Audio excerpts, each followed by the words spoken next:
বছর ধরে প্রেগনেন্ট হচ্ছিল না। তো এখানে এই মিনিস্ট্রিতে আসাতে এবং আমার ভবিষ্যৎবাণী রিসিভ করাতে, প্রার্থনা রিসিভ করাতে এই মায়ের 45 বছরের সুস্থ হয়ে গেছে।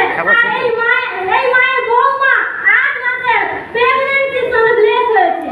তো ওখানে আমার ভবিষ্যৎবাণী হয়েছিল, প্রফেসর ভবিষ্যৎবাণী আমি রিসিভ করেছিলাম। তো ওখানে বলছিল যে যার সন্তান হয়নি তার সন্তান হবে, আর ভবিষ্যৎবাণী হয়েছিল ওটা। আর আমার 45 বছরের এলাচি, আমি বহু ডাক্তার, চেন্নাই, বেঙ্গলোর, কত জায়গায় ঘুরে আসছি, উড়িষ্যা, বহু ডাক্তার দেখি আমার কোনো জায়গায় ভালো হয়নি। তো পাপেটির ভবিষ্যৎবাণী প্রার্থনায় আমি অনলাইনে প্রার্থনা দিয়েছিল, তো আমি বিশ্বাস করে রিসিভ করেছিলাম। তো আমার 45 বছরের এলাচি ভালো হয়ে গেছে। গুপ্ত রোগ ছিল, প্রার্থনা নেওয়াতে, প্রে দেওয়াতে আর তেল জল ব্যবহার করাতে সম্পূর্ণ সুস্থ হয়ে গেছে।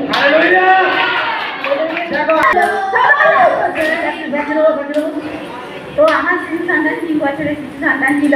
যখন ছোট ছিল তখন ও কোনো সমস্যা বুঝতে পারিনি, কিন্তু যখন ও 2.5 বছরের হলো দেখি না ও তো গুপ্ত সমস্যা। তো আমার বিশ্বাস ছিল প্রভুর প্রতি যে আমি প্রভুকে আসি তো ও তো সুস্থ হবে। তো খুব সুন্দর। তো বাড়ির লোকেরা কিনা অবিশ্বাস করেছিল, কিন্তু আমার বিশ্বাস ছিল যে না, ও প্রভুকেই সুস্থ হবে। তো আজ ও সন্তান 10 ওয়ার্ডে সুস্থ হয়েছে। তো চমৎকার সাক্ষী বছরই করেনি, আজ পরমেশ্বর আশিস বছরই করেনি, আজ তোমাদের জীবনে সে আশিস করে পরমেশ্বর। সেই ওই লটাকে তোমরা বিশ্বাস করেছিল।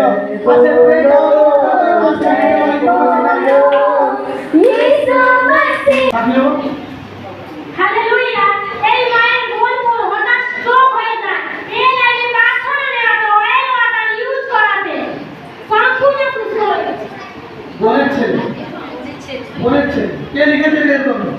আচ্ছা, বোনের ছেলে প্রবলেম ছিল আর প্রার্থনা লেবাতে তেল জল ব্যবহার হয়েছিল। হ্যাঁ, আমি প্রার্থনা করাতে তো স্ট্রোক হয়েছিল, স্ট্রোক হয়ে হসপিটালে ভর্তি হয়েছিল। আমার দিদি ফোন করাতে তো বিএসপি সুমিদাস ব্রাঞ্চ থেকে আমি প্রার্থনা নিয়েছি। তারপরে আমাদের পাঁচটা দিকেও বলেছি প্রার্থনা করার জন্য। তো আমি তারপরে হসপিটালে গেলাম, ও তো ওর নড়ছে। আমি আমার বাবাজিকে ফোন করে বলছি যে ওর জ্ঞান মানে একটু হাত পা নড়ছে। তো বাবাজি আমাকে বলছে যে ও কিছু সময় পরে একদম সুস্থ হয়ে যাবে, কিছুই হয়নি। আমি বলার গিয়ে উপরে গিয়ে দেখছি যে 10-15 মিনিট ভেতরে ও উঠে বসেছে, কথা বলছে। ও তো উঠে বসে পরে বলছে যে আমার কি হয়েছে, আমাকে এই জন্য আমাকে হসপিটালে ভর্তি করেছে। তো ওকে দেখলে কেউ বলবে না যে ও অতটা অসুস্থ ছিল। এত চমৎকার। দেখো স্ট্রোক পেশেন্ট, স্ট্রোক হয়ে গেছে, তাই তো? সে পেশেন্টের জীবিত হয়ে ফিরে এসে দেখো প্রার্থনা করাতে, অভিষেক ওই লোটা লাগাতে, অদ্ভুত অদ্ভুত সাক্ষী নিজেদের চোখে তোমরা দেখো। কত রকম সাক্ষী তোদের টাকা দেওয়া হয়েছে, যে এত বড় সাক্ষীটা টাকা না।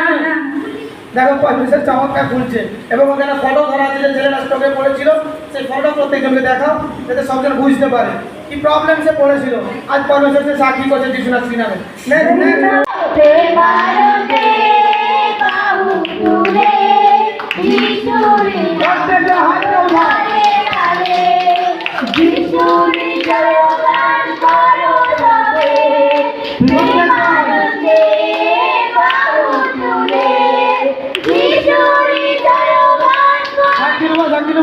হালেলুয়া। এই মা সাক্ষী দিচ্ছে যে এই মায়ের চোখের সমস্যা ছিল, আর এই মায়ের স্বামীর কোমরে নারকেল গুটি করে কোমর ব্যথা হয়েছিল 4 মাস ধরে। অয়েল ওয়াটার ব্যবহার করতে এই মা এবং এই মার স্বামী সম্পূর্ণ সুস্থ হয়েছে। শুনছে, চোখে নিজেরা দেখতেছ আর কানে শুনতেছ। প্রত্যেকজন ওয়েল ওয়াটার তোমাদের কাছে তোমরা রাখো। আর এই ওয়েল ওয়াটার তোমাদের বড় বড় প্রবলেম থেকে তোমাদেরকে পরমেশ্বর সুস্থতা দেবে। কারণ তার কারণে বাইবেল বলছে, দেখো যাকবের 5 অধ্যায় খুলে পাঠ করো, সেখানে বাইবেলে কত তেল জলের কথা বলা আছে। আর তাই জন্য প্রত্যেকটা সন্তান তোমরা তেল আর জল আর বাইবেলের জিনিসটা তোমাদের বাড়িতে রাখো। আচ্ছা, কি শুনবো? তো আমার 5 দিন ধরে চোখের এত জল যাচ্ছে আর কাঁটার মতন বিট নিচ্ছে।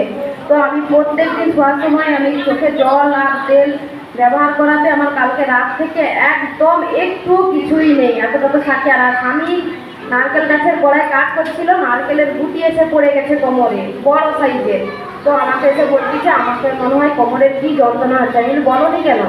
বলতিছে আমি ডাক্তার দেখাইছিলাম, ডাক্তার বলতিছে আর আমার কোমরে এক্সরে করতে হবে। আমি না, কিছুই করতে হবে না, আমার পিতা আছে, তুমি একটু বিশ্বাস রাখো। তো আমি বে লাইনে প্রার্থনা করলাম, উনিকে বললো যে তুমি হাত তুলো। তো উনি হাত তুলতে চাইলেন, উনি তুলো না হাত। তো সঙ্গে সঙ্গে প্রার্থনা করাতে, ওখানে তেল লাগাতে, তো উনি প্রার্থনা করলো, করার পরে প্রার্থনা শেষে বলতেছে আমি একদম সুস্থ, সম্পূর্ণ, আমার একটুও ব্যথা নেই। দেখো আজ তার শক্তি দেখো, বলছে তোমাদের কোনো ডাক্তারের কাছে যেতে হবে না, কারণ আমাদের ডাক্তার তো আছে, একটা যিশু নাসরি আছেন, তো এর নাম জপ করাতে আমরা সম্পূর্ণ সুস্থ। আজ দেখো তার বিশ্বাস দেখো, দেখো প্রে টাওয়ারে ফোন করা, যতজন প্রে টাওয়ারে তোমরা ফোন করছো, প্রে টাওয়ার নাম্বার আমাদের ফেসবুকে দেওয়া আছে, তোমরা সেখান থেকে প্রে টাওয়ার নাম্বারও নিতে পারো। প্রে টাওয়ারও আমাদের অভিষেক করা আছে, সেখানে তোমরা ফোন করে অদ্ভুত সাক্ষী পাবে, যেমন আজ সাক্ষী করাচ্ছে। তোমরা যখনই তোমরা প্রে টাওয়ারে ফোন করে প্রার্থনা নিতে পারো। তাই বলে কেউ আলসামি হয়ে না, শুয়ে শুয়ে প্রার্থনা নিও না, নিজেরা একটু প্রার্থনা করবে, তাতে ভালো হবে। আর কোনো সাক্ষী আছে?